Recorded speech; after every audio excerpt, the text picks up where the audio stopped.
આ રસ્તામાં પાછા ઊભા રહ્યા તો આ જાંબુ લેવાનું મન થયું તો આ જાંબુ લઈ લીધા.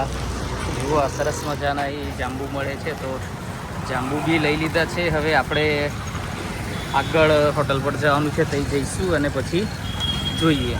તો વિડીયોમાં જોડાયેલા રહેજો કેવા જાંબુ લાગે છે.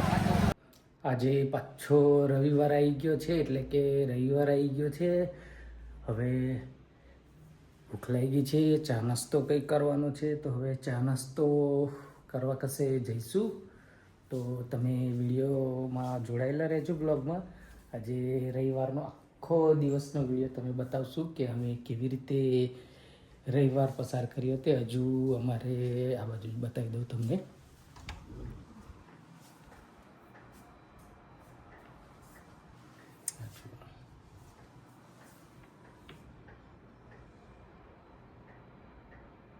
અમારે દક્ષભાઈ તો હજુ ઊંઘે છે, એટલે જાગશે ત્યારની વાત ત્યારે. એ તો બહુ મોડા જ જાગે છે, એટલે જાગશે ત્યારની વાત. પણ આપણે તે પહેલાં એકવાર જઈને ચા નાસ્તો કરી લઈએ, પછી આગળની વાત. કારણ કે ચા નાસ્તો તો રેગ્યુલર બહાર જ મજા આવે છે, એટલે ત્યાં જ કરીએ છીએ. તો ક્યાં જઈએ છીએ તો તમે વિડીયોમાં જોડાયેલા રહેજો. ચલો, તો અહીંથી ચા લઈ લીધી છે. પાછળ તમને બોડેલીની પ્રખ્યાત એવી ચા દેખાતી હશે, બકાભાઈની ચા. એટલે કે આખા બોડેલીમાં સૌથી પ્રખ્યાત ચા બનાવતા હોય તો આ પાછળ દેખાય છે તે બકાભાઈની ચા તો બજરંગી કચ્છી દાબેલી એન ચા એ લખ્યું છે તે જ છે. એ અહીંયા અલીપુરા ચોકડી પર આવેલું છે. અહીંયા સવારે 11 વાગ્યા સુધી રેગ્યુલર અમે પૌવા ખાઈએ છીએ અને ચા પીએ છીએ. તો આજે ચા લઈ લીધી છે. આજે થોડું અમારે ભજીયા ખાવાનું મન છે, એટલે વૈભવ હોટલ છે બોડેલીની પ્રખ્યાત, તો વૈભવ હોટલ પર જઈશું અને ત્યાંથી ભજીયા પાર્સલ કરાવી લઈશું. આ ચા પાર્સલ કરાવી દીધી છે, એટલે હવે અમે ઘરે જઈએ છીએ. આ જગ્યા જુઓ, આ લોકેશન છે. તો આ એક્ઝેક્ટ અલીપુરા ચોકડી છે. આ જુઓ તમે, અહીંયા સરસ મજાનું આ લોકેશન દેખાશે. આ પાછળ ચા છે. તો આ પ્રમાણે અહીંયા મસ્ત મજાનું જગ્યા છે, તમે જુઓ. અને એકવાર બોડેલી આવો તો બકાભાઈની ચાની વિઝિટ જરૂર કરજો.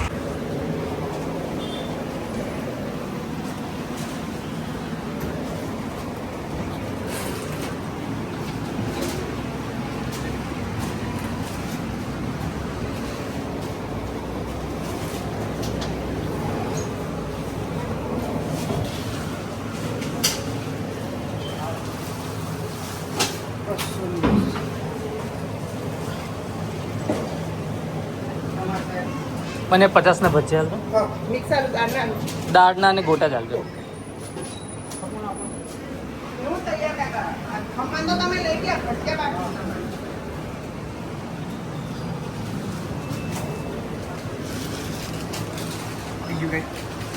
બસ સર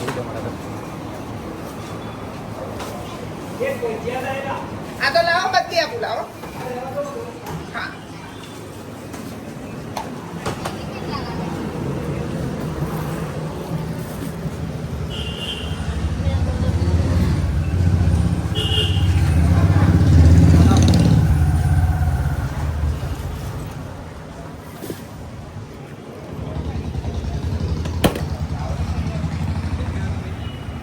ચલો, આજનો બીજો એક દિવસ પૂરો થઈ ગયો. એટલે શાળા હવે છૂટી ગઈ છે અને હવે આપણે આપણું રાબેતા મુજબ વર્ગ જે બંધ કરવાનું છે તે કરીએ હવે.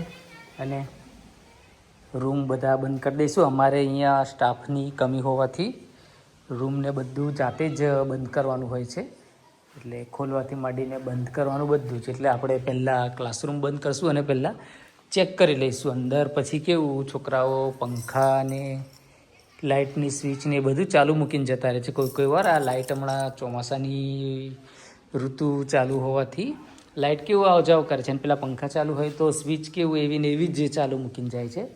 એટલે કે જ્યારે પછી લાઇટ આવે છે તો એ આખો દિવસ અને રાત્રે મોડા સુધી બી પંખા ચાલુ રહે છે. તો આ પ્રમાણે લાઇટની બિલ વધી જાય છે ને નુકસાન થાય છે. તો એના માટે પણ આપણે પહેલાં ચેક કરી લઈશું.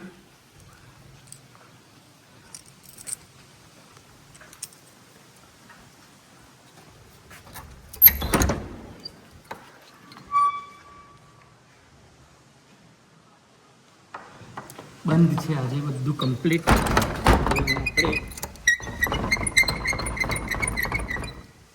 આ બધું રૂમ જોઈ લઈએ. આ 10મા ધોરણનો રૂમ છે. તો આજે તો એ પણ બંધ છે. એટલે પહેલા જ દિવસે જ્યારે સ્કૂલ ચાલુ થઈ એ દિવસે બાળકો નવા હતા ને એવું હતું, એટલે ખાસ બારી જ બંધ કરવાનું ભૂલી ગયેલા હતા. એટલે પછી આ રીતે ચેક કરવા આવ્યા તો ખ્યાલ આવ્યો કે બારી તો બંધ જ નથી કરી. તો પછી ફરીથી આ રીતે અમારે જાતે ચેક કરીને બંધ કરવી પડી. એટલે આવું બધું હોય છે અહીંયા, એટલે થોડું જાતે પણ ધ્યાન રાખવું પડે છે. તો આ પ્રમાણે અમે જાતે પણ ધ્યાન રાખીએ છીએ અને બારી બારના બંધ કરાવી દઈએ છીએ યોગ્ય રીતે. તો આ રીતે આ અમારી શાળા છે. હમણાં સ્કૂલ છૂટી ગઈ છે. 12 વાગ્યા જેવું સમય થયો હશે ને આટલો તડકો ફૂલ છે. અહીંયા કોઈ બીજું ખાસ છે નહીં. તો આ રીતે અમે અમારી શાળાને ધ્યાન રાખીએ છીએ અને યોગ્ય કાર્યવાહી કરીએ છીએ. તો બારી બારના બંધ કરી દીધા છે. આ અમારું સાધન છે. બધા હવે આપણે પણ ફાઇલ ને સ્ટફ ને બધું વ્યવસ્થિત તિજોરીમાં મૂકી દઈએ. આ તિજોરી છે જે અમને ગિફ્ટ મળી હતી હમણાં ગયા વર્ષના ધોરણ 10ના બોર્ડના વિદ્યાર્થીઓ હતા એમાંથી આ જે 4-5 નામ લખ્યા છે એ લોકોએ અમને ગિફ્ટ આપી હતી. તો આપણે તિજોરી બંધ કરી દઈએ અને હવે શું